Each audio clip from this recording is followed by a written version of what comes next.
Bonsoir les élèves du tronc commun sciences et les élèves des filières techniques. On va continuer toujours avec les exercices des fonctions et on va passer maintenant à la série de préparation numéro 1 dont on arrivait aux parties 15.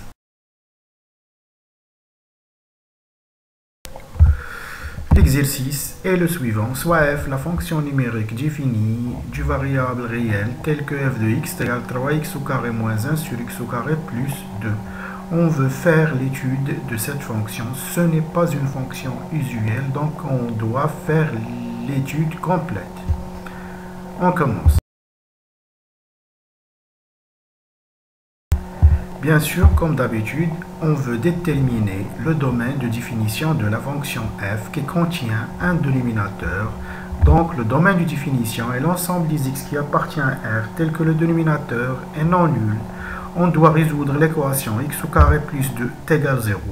Cela veut dire que x au carré est égal à moins 1. Et donc, l'équation n'admet pas de solution parce que x au carré est positif, moins 2 est négatif.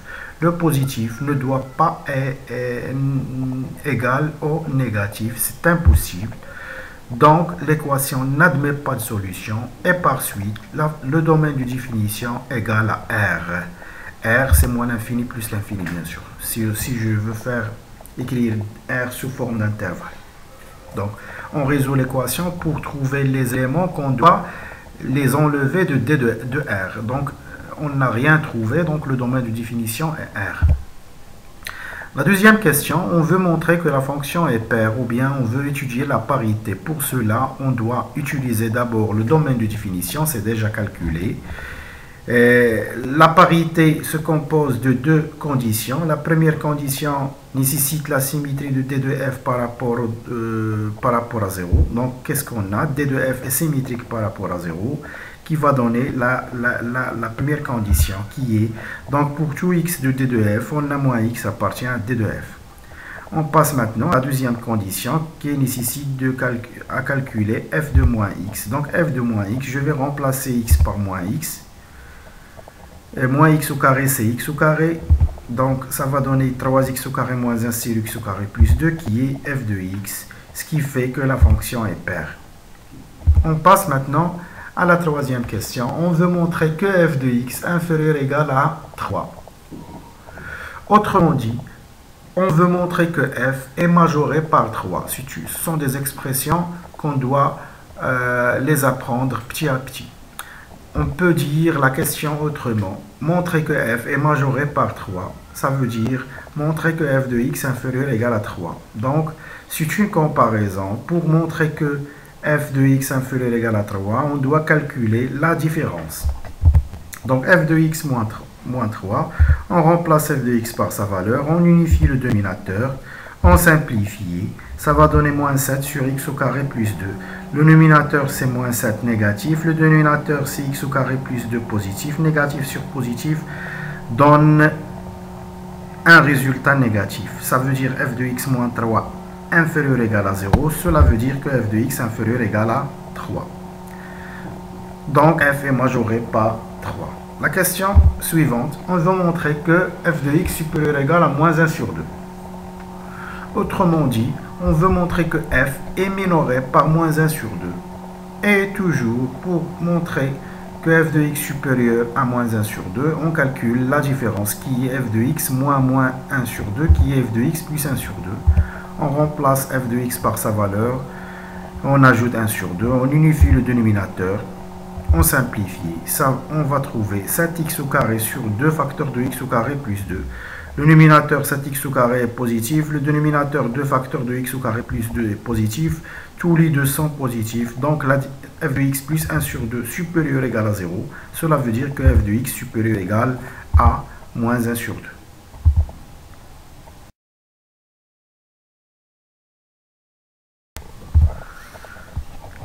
La question 5, on veut montrer que f de x égale 3 moins 7 sur x au carré plus 2. Pour montrer une égalité, il vaut mieux choisir un côté de l'inégalité et commencer le calcul.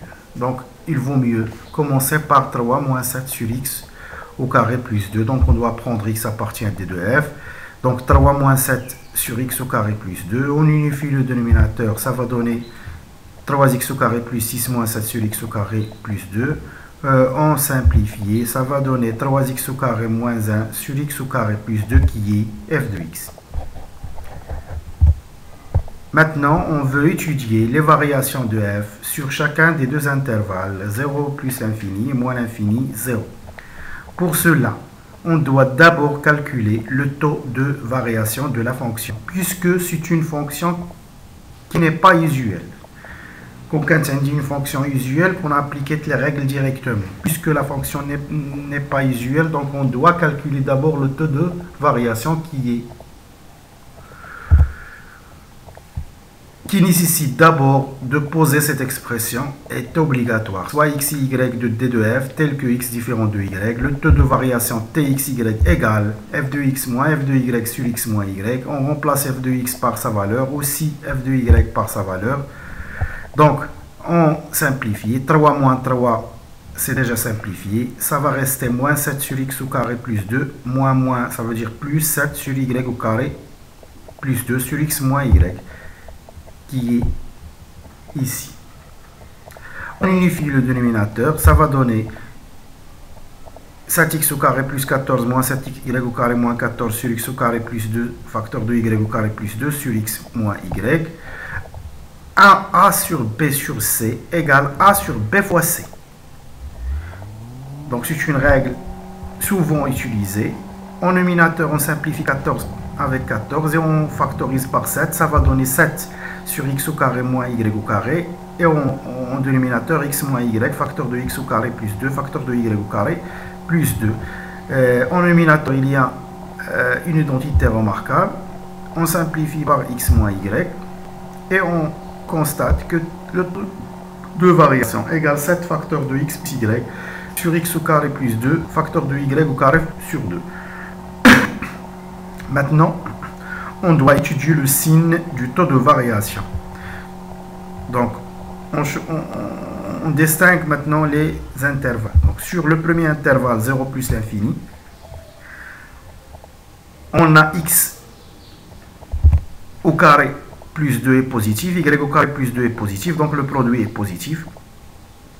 Le dénominateur doit être strictement positif, attention. On passe maintenant au nominateur. Qu'est-ce qu'on a? Sur l'intervalle 0 plus l'infini, on a x supérieur ou égal à 0 et y supérieur ou égal à 0. C'est-à-dire x plus y supérieur ou égal à 0, d'où 7 facteur de x plus y est supérieur ou égal à 0. Donc le nominateur est positif, le dénominateur est positif, c'est-à-dire le taux de variation est positif. Cela veut dire que la fonction est stricte et croissante sur l'intervalle 0 plus l'infini. Donc, quand le taux de variation est positif, la fonction est croissante, sur cet intervalle bien sûr. Maintenant, on va étudier la monotonie sur l'autre intervalle qui est moins l'infini 0. Donc, puisque la fonction est paire, alors elle change la fonction f. C'est une propriété très importante. Alors, la fonction f change sa monotonie sur l'intervalle inverse. Puisqu'on a trouvé f est croissante sur l'intervalle 0 plus l'infini, automatiquement f est décroissante sur l'intervalle inverse qui est moins l'infini 0. Donc, c'est pour appliquer la propriété de la monotonie et la parité. Mais maintenant, nous, on ne va pas appliquer cette propriété. Il vaut mieux l'appliquer. D'accord? On a donné la parité pour appliquer cette propriété. Mais, comme j'ai dit, on va refaire l'étude du signe de taux de variation sur l'autre intervalle, tout simplement comme on a fait ici.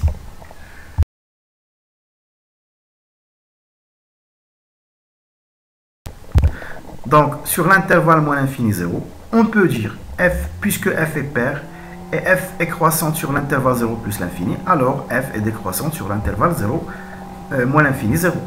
Mais, on a dit qu'on va faire l'encadrement. Donc, sur l'intervalle moins l'infini 0, on a déjà x au carré plus 2 facteur de y au carré plus 2 est toujours strictement positif. Donc, puisque x appartient à l'intervalle moins l'infini 0, ça veut dire x inférieur ou égal à 0 et y inférieur à 0.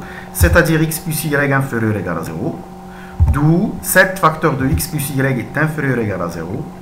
Et par suite, le dénominateur est positif, le numérateur est négatif, c'est-à-dire le taux de variation est négatif. D'où f est décroissante sur l'intervalle moins l'infini 0. Maintenant, on va tracer le tableau de variation de la fonction puisqu'on a trouvé que f est décroissante sur l'intervalle moins l'infini 0 et croissante sur l'intervalle 0 plus infini. On doit calculer f de 0 dans la fonction f. Ça va donner moins 1 sur 2. On calcule f de 0. Dans f, on remplace x par 0. Ça va donner moins 1 sur 2. Donc, la fonction est décroissante de moins l'infini jusqu'à 0 et croissante de 0 jusqu'à plus l'infini. Donc, moins 1 sur 2, c'est une valeur minimale de la fonction f. Attention, on pourra déduire les extrémums de la fonction à partir du tableau de variation.